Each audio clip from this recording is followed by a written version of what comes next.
Sabe, gente, eu tava pensando, né? Às vezes o domingo tem gente ocupado, né? Gente que trabalha já no domingo, tem alguns domingos que eu trabalho também. Por que que a gente vem na igreja, né? Nos domingos, na quarta-feira, no sábado também, né? Tem gente que fala assim, ah, não importa muito, porque a igreja não salva. Vocês já viram gente falando isso? Todo mundo já viu, né? Igreja não salva, eu posso adorar a Deus na minha casa, posso adorar a Deus onde for, porque não importa se eu estou na igreja ou não. Deus não tem nada a ver com salvação isso. E é verdade. A igreja não salva. Mas eu sei de uma coisa sobre a igreja, que importa a gente estar aqui nos dias de culto. Apesar da igreja não salva, a igreja onde é o lugar onde os salvos se encontram. Não é verdade? É por isso que eu venho na igreja. E vir na igreja diz muito sobre nós. Diz muito sobre nós, sobre nossos costumes e mais. Diz sobre aquilo que nós buscamos. Se você quer comprar uma roupa, você vai aonde? Numa loja, no shopping. Se você quer comer, você vai aonde? Num restaurante. Se você quer ouvir a voz de Deus, você vai aonde? Muito bem. Isso diz muito sobre o que você busca para a sua vida. E é por isso que eu venho na igreja. Eu acho que é por isso que vocês vêm na igreja também. E aí, vocês sabem que a gente tem uma lembrancinha para os pregadores que vêm na igreja, cantores que vêm na igreja, não tem? A gente gosta de fazer isso como uma forma de gratidão para essa pessoa. Às vezes o pregador vem de longe, né? O cantor vem de longe. A gente quer agradecer para que ele volte, para que ele se sinta bem. Mas eu falei, poxa, e a igreja, né? Merece também, né? E aí o pessoal da multimídia ali, ó, tomara que o Caio tenha separado e o Vanderlei tenha separado para todo mundo. Eles têm uma lembrancinha para você que decidiu vir aqui na igreja hoje, que é a mesma que a gente entrega aí para os pregadores, cantores, para você ter aí junto com você, guardar o que você quiser. Muito bem, eu acho que vai ter um para cada um sim. Para você lembrar de hoje que você vem na igreja, porque isso diz sobre o que você busca para a sua vida. Que Deus te abençoe então, e é só uma lembrancinha para você que faz parte aqui da família do Boa Vista. Ó, muito bem, enquanto eles vão distribuindo aí, eu vou falando um negócio para vocês. Hoje a nossa mensagem tem o título de Deus concluirá a obra em você. Deus concluirá a obra em você. Tem muita gente que eu explico o que eu trabalho e as pessoas não entendem. E de vez em quando alguém pergunta, mas tá bom, Juninho, eu entendi aonde é que você trabalha, tal, mas o que você faz lá onde você trabalha, né? Eu trabalho o que eu faço no meu dia a dia é fazer projetos de educação. Como assim, Juninho, projetos de educação? Eu vou até um município, qualquer, né? Municípios que nos convidam, vejo a realidade daquele município, como é que está a educação naquele município, e entendo as dores daquele município. Qual que é a sua dor? A pergunta é essa. O que está doendo aqui?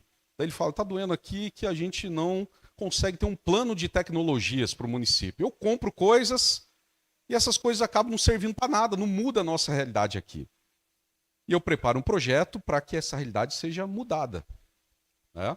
Não só com equipamentos, mas com metodologias, com métodos de ensino, para que aquilo que ele invista no município faça diferença. Projetos. E aí, então, eu registro esses projetos nos sistemas da empresa. E eu tenho lá vários projetos registrados que não estão concluídos. Alguns vão para frente e outros não vão para frente. Né? Se o município quer investir naquilo, o projeto vai para frente. Se ele não quer investir, não vai para frente. Então, Juninho, você tem muitos projetos que não estão concluídos? Tenho. Vários projetos que não estão concluídos. Agora a pergunta é para vocês que vieram aqui hoje. Você tem algum projeto que não está concluído, que está aguardando para você quando você voltar para casa? Quem aí tem? Deixa eu ver. Algum projeto, alguma coisa que você não concluiu ainda, precisa concluir. Homem sempre tem, porque a mulher sempre vai pôr projeto para nós. Projeto de arrumar chuveiro, de arrumar o teto que está vazando, de pintar a parede. São projetos, gente. A cada 6 meses a Aline me lembra que tem que arrumar um registro lá em casa. A gente tem um banheiro que a gente não usa, porque o registro do chuveiro não está funcionando. 3 anos já. Esse projeto está parado lá em casa. Muito bem, vocês têm projetos, né? Que aguardam vocês, né? Projetos de vida. Estou falando coisas para arrumar em casa, mas isso nem chega a ser um projeto. Mas tem projeto de vida, coisas que vocês queriam fazer, né? Tem algo que você está trabalhando que você não conseguiu concluir ainda, por algum motivo? Algo que você está trabalhando na sua vida aí? Um estudo, alguma coisa? Tem, sempre tem, né? Sempre tem. Isso faz parte da natureza humana, gente, né? A gente sempre tem planos, sempre tem projetos. Isso é que motiva a gente, né? Isso é o que leva a gente para frente. A gente não pode ser parado. O segredo do sucesso é você estar em movimento, tá bom? Quem fica parado, gente, vai permanecer do mesmo jeito a sua situação. Você tem que estar em movimento. E constantemente a gente se envolve em um ou mais projetos, né? Mas vocês sabiam que tem gente que tem um perfil, não estou falando que é ruim ou que é bom, que só consegue trabalhar em um projeto de uma vez só? Tem alguém aqui que é assim? O José é assim? Se eu fizer mais de uma coisa, não faço nenhuma nem outra. Pois é. Tem gente que é assim, ó, só faz uma coisa por vez. E geralmente essas pessoas se incomodam muito quando não conseguem concluir esse projeto. Né? Mas Deus é diferente. Gente, Deus trabalha e executa muitos projetos de uma vez só. E por que eu estou falando disso? Porque você é mais um desses projetos de Deus. Você é um desses projetos. Deus pretende, meus irmãos, concluir essa obra que Ele começou em você. Ele pretende concluir. E provavelmente, meus irmãos, escuta o que eu estou falando, provavelmente, Ele só está iniciando esse projeto. Nós aqui, estamos muito no início. O projeto tem lá, né? As fases do projeto. Provavelmente a gente está lá, ó, só no comecinho da linha do tempo do projeto de Deus. E essa noite eu quero compartilhar com vocês 3 coisas a serem lembradas quando nós abordamos como Deus vai concluir esse projeto que Ele iniciou em pessoas como eu e como vocês. A primeira coisa que eu quero compartilhar com vocês é o seguinte: se lembre do amor que Deus tem por você. Todo mundo viu aquela história do submarino Titã, né? Daqueles milionários, bilionários, que queriam ir lá fazer um passeio e ver o Titanic, né? Nas profundezas do mar. E aconteceu aquele acidente terrível. Como eram pessoas muito importantes, de muitas posses, de muito dinheiro, só para ir fazer aquele passeio, né? Eles gastaram mais de R$1 milhão. Então não dá para imaginar, alguém que gasta R$1 milhão para fazer um passeio de algumas horas, é alguém que tem muito dinheiro, né? Tinha até bilionários lá. E foi, gente, gasto até agora quase US$ 10 milhões para tentar achar alguma coisa, algum resto mortal, tirar aquelas partes daquele submarino lá do fundo do mar. O que eles movimentaram? Aviões, navios, equipes muito grandes e robôs subaquáticos, robôs submarinos, para ir poder fazer esse resgate. Custou muito caro esse resgate e envolveu uma equipe muito grande. E agora eu queria que você abrisse a Bíblia comigo, lá em Lucas, capítulo 15, uma passagem que vocês conhecem muito. Mas, enquanto vocês estão abrindo aí, abre lá em Lucas 15. Eu tenho um projeto aqui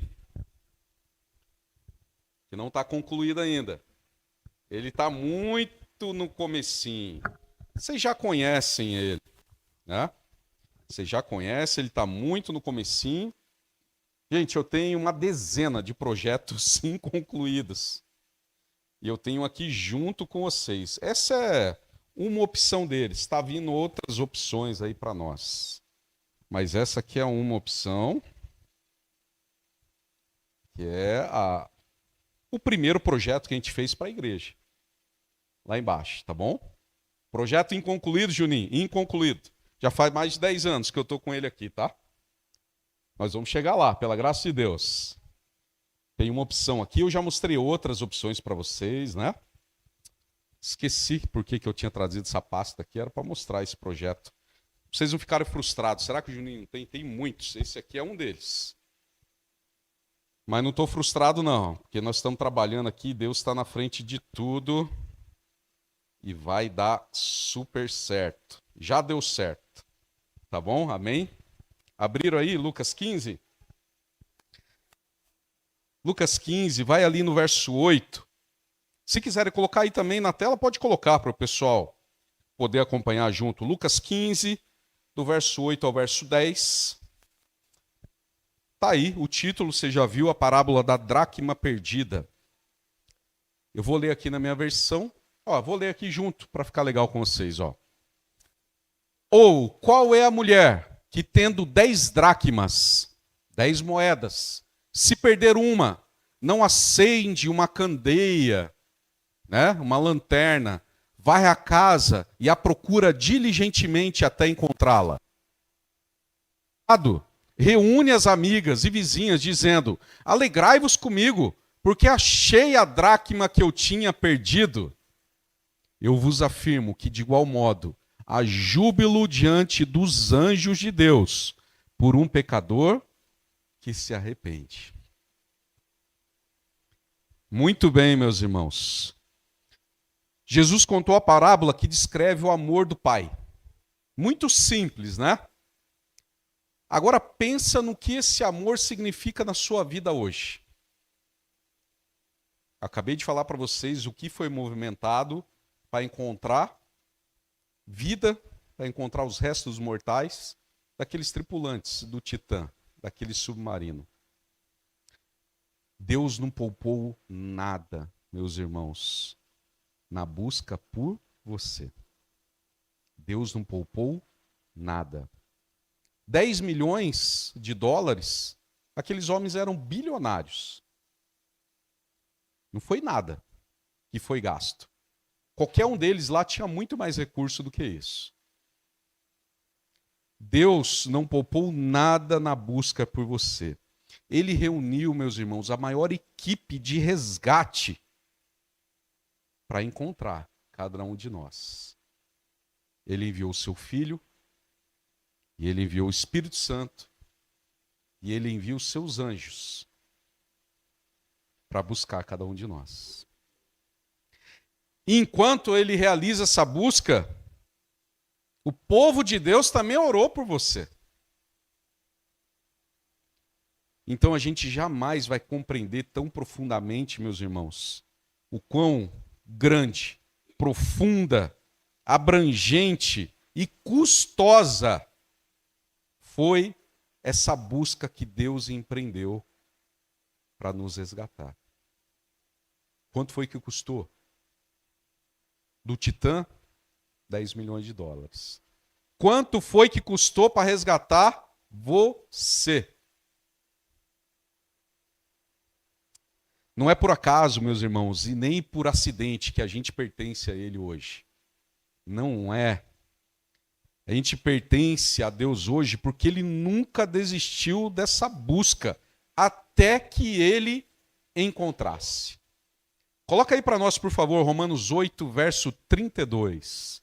Romanos 8, 32. Olha lá o que diz. Romanos capítulo 8, verso 32. Aquele que não poupou o seu próprio filho, Antes, por todos nós o entregou. Porventura, não nos dará graciosamente com ele todas as coisas? Você não pode se esquecer, meu irmão. Deus se alegra, ele se regozija com você, não diante das suas virtudes, das suas qualidades, não diante daquilo que a gente entrega para ele aqui na igreja, mas é somente porque ele nos ama e ele nos valoriza pelo que nós somos. Primeiro lembrete, lembre-se do amor de Deus por você. Segundo lembrete, lembre-se, Deus está atuando na sua vida. Lembra que eu falei para vocês que nós somos uma obra em andamento? Um projeto em andamento? E Deus está trabalhando. Só que esse projeto, meus irmãos, ele não vai ser concluído antes da vinda de Cristo. Já tem também quando é que vai acabar esse projeto em nós.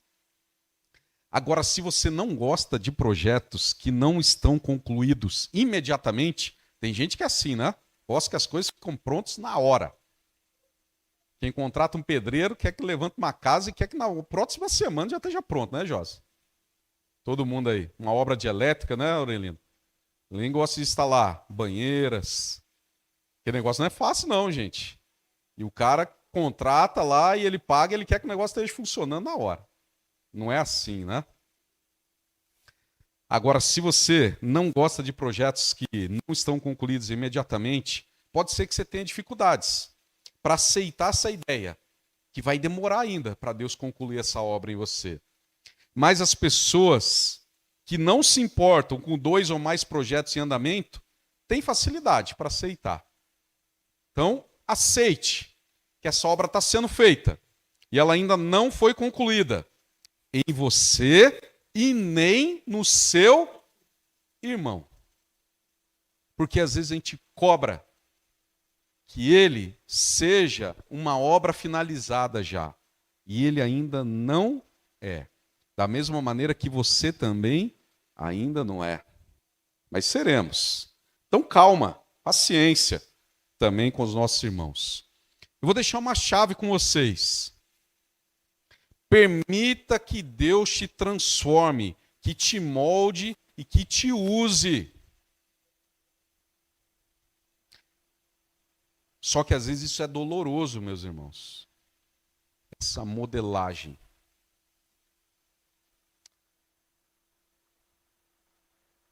Mas sempre vai ser gratificante e recompensador, tá bom? Dói, mas vale a pena. Não esquece. A gente não pode esquecer.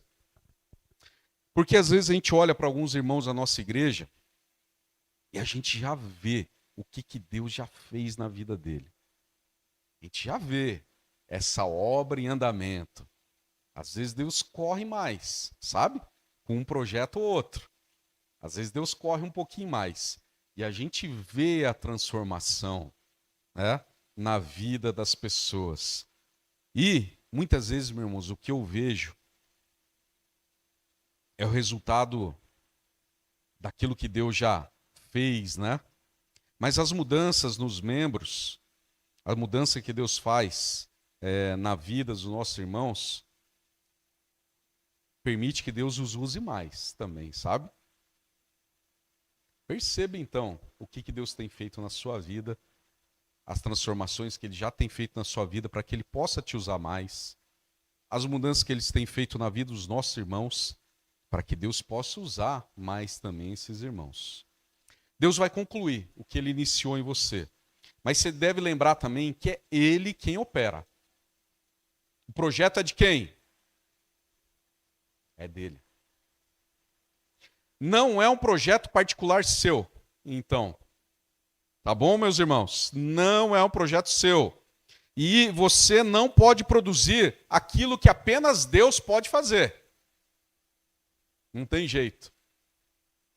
Somente Deus, mediante o seu Espírito, meus irmãos, pode produzir amor, alegria, paz, benignidade, bondade, fidelidade, mansidão e domínio próprio. Está lá em Gálatas escrito para nós, não está? Está lá em Gálatas. Quem que pode produzir isso? Deus. É Deus. Tá bom? Lembre-se então, Deus está atuando na sua vida. Outra coisa que a gente não pode esquecer, que a gente tem que se lembrar, o terceiro ponto. Deus não vê fracasso quando olha para você. Porque você é um projeto de quem? Dele. Então, quando ele olha... Por que eu estou falando isso, meus irmãos? Porque muitas vezes a gente olha para nós mesmos e a gente vê o quê? Um fracasso. Mas não é assim que Deus vê. Deus vê o quê? Uma obra em andamento. Uma obra em andamento.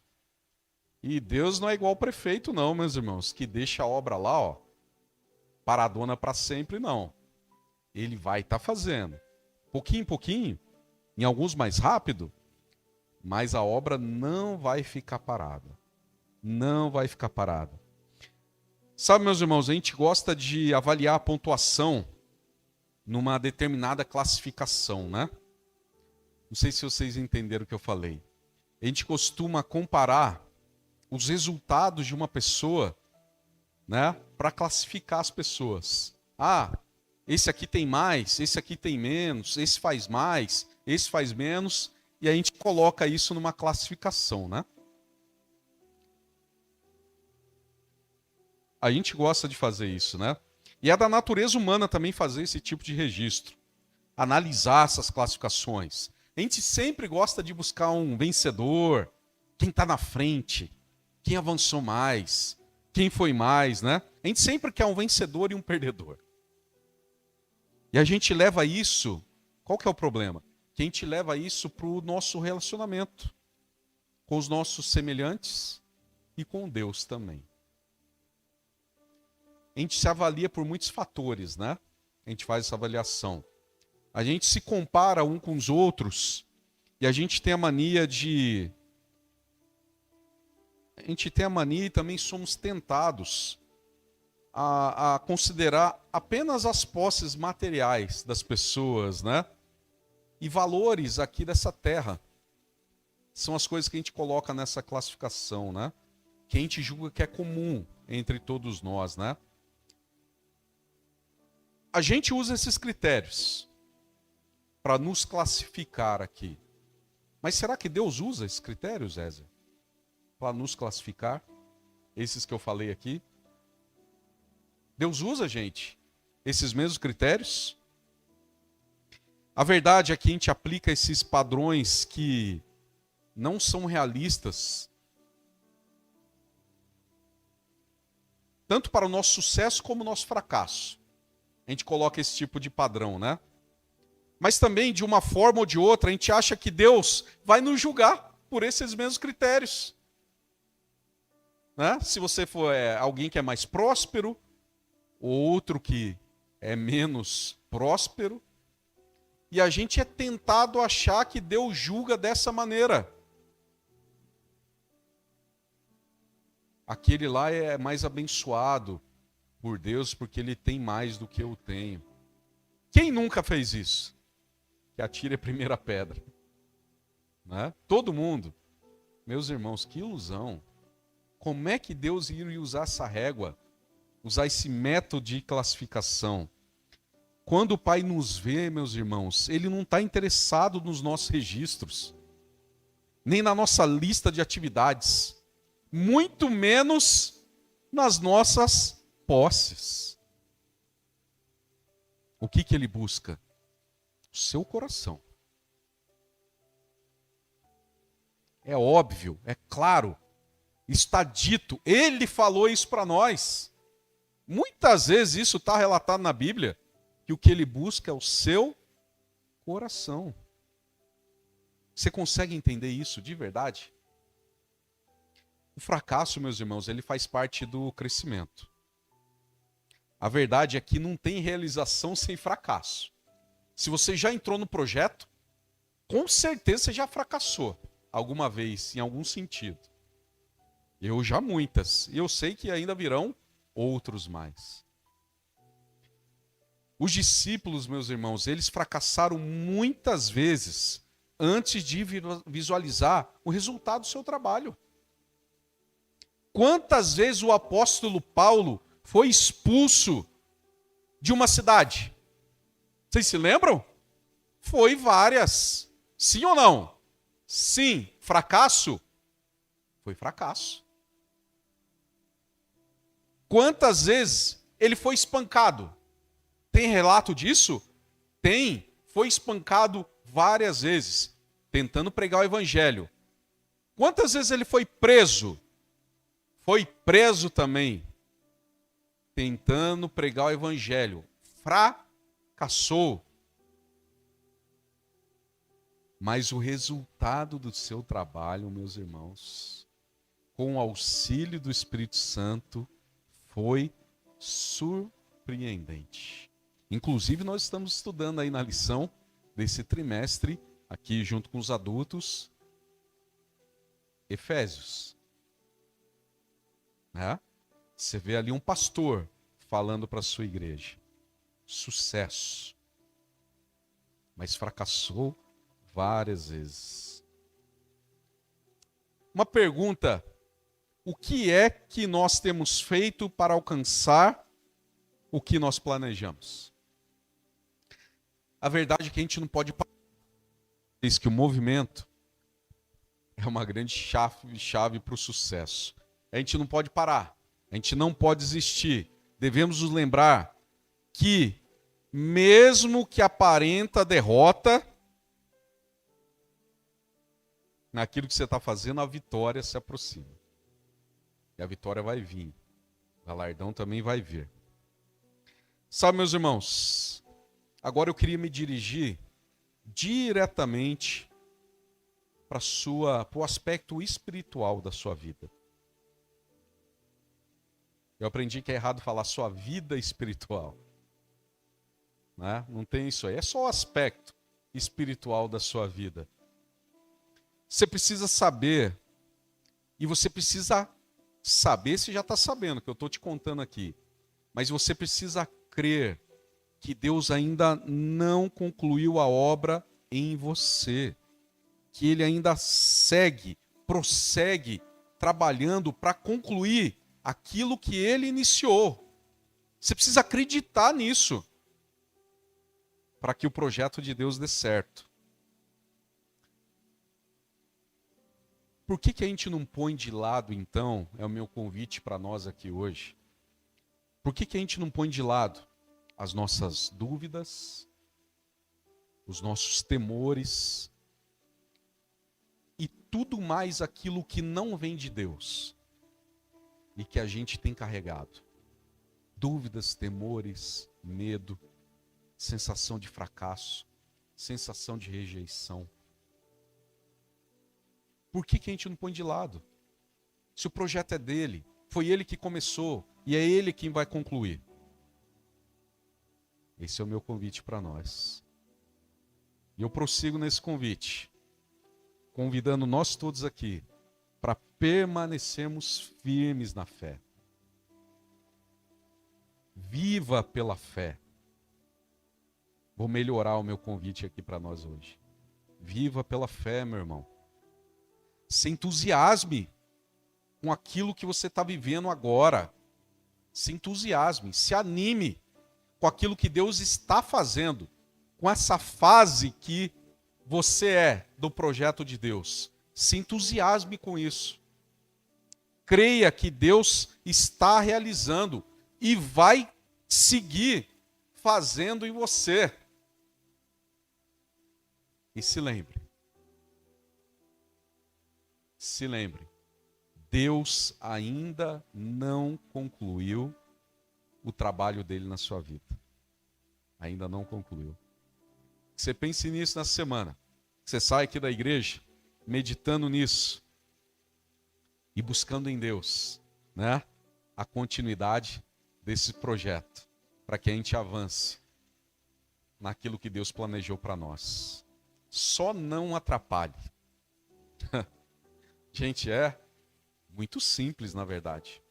O que a gente não pode fazer, o projeto é nosso? Não. O que você tem que fazer então?